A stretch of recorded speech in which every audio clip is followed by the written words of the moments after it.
Corona वोरोना कुछ नहीं होता, सब स्कैम है। हमको तो हो ही नहीं सकता। जो ज़्यादा डरते हैं उनको ही कोरोना होता है।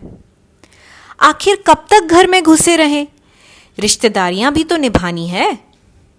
कुंभ 4 साल में एक बार आता है, जाना तो पड़ेगा।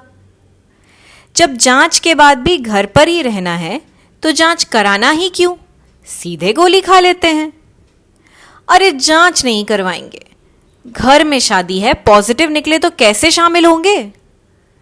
जब वैक्सीन लगने के बाद भी कोरोना हो ही रहा है तो क्यों ही लगवाना। अरे हम तो बिल्कुल फिट हैं, देसी घी खाते हैं, न बीपी है न डायबिटीज। हो भी गया कोरोना तो क्या, ठीक हो जाएंगे।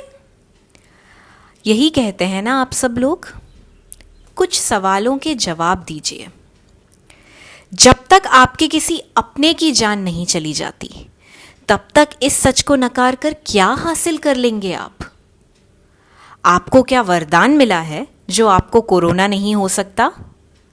व्हाट्सएप पे झूठी अफवाहें तो आप तुरंत फैला देते हैं, पर यदि आपको या आपके परिवार में किसी को कोरोना के लक्षण आते हैं या रिपोर्ट पॉजिटिव आती है, तब अपने मिलने जुलने वालों को क्यों समय पे सूचित नहीं करते, ताकि वो भी समय रहते अपनी जांच करा सकें?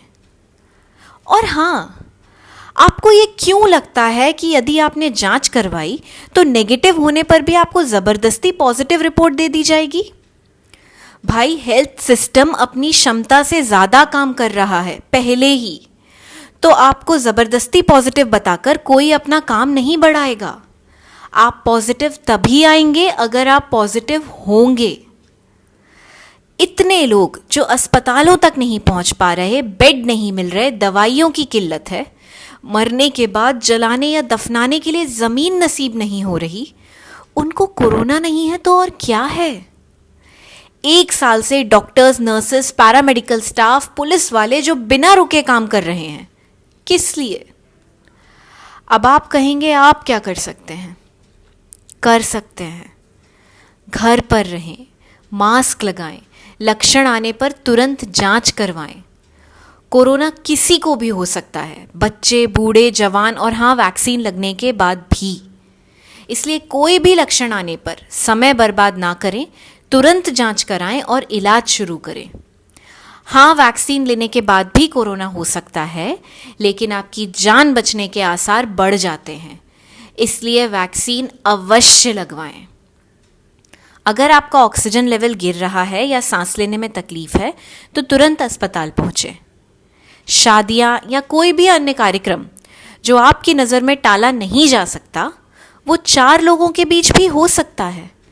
दिखावे और आडंबर के बीच आप केवल अपने प्रियजनों की जान जोखिम में डाल रहे हैं, ये बात याद रखिएगा।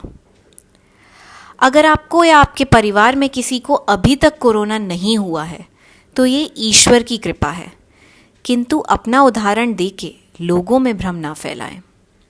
हिंदू, मुस्लिम, मोदी, नेहरू, मंदिर, मस्जिद, ये बेफिजूल के मुद्दों पे आप काफ़ी समय गंवा चुके हो। कम से कम अब अपने विवेक से काम लें और असली मुद्दों के बारे में सोचें। और ये किसी एक व्यक्ति विशेष के लिए नहीं है, क्योंकि ये गलतियां हम सभी कर रहे हैं। और ये समय गलतियां गिनाने का नहीं, गलतियां सुधारने का है।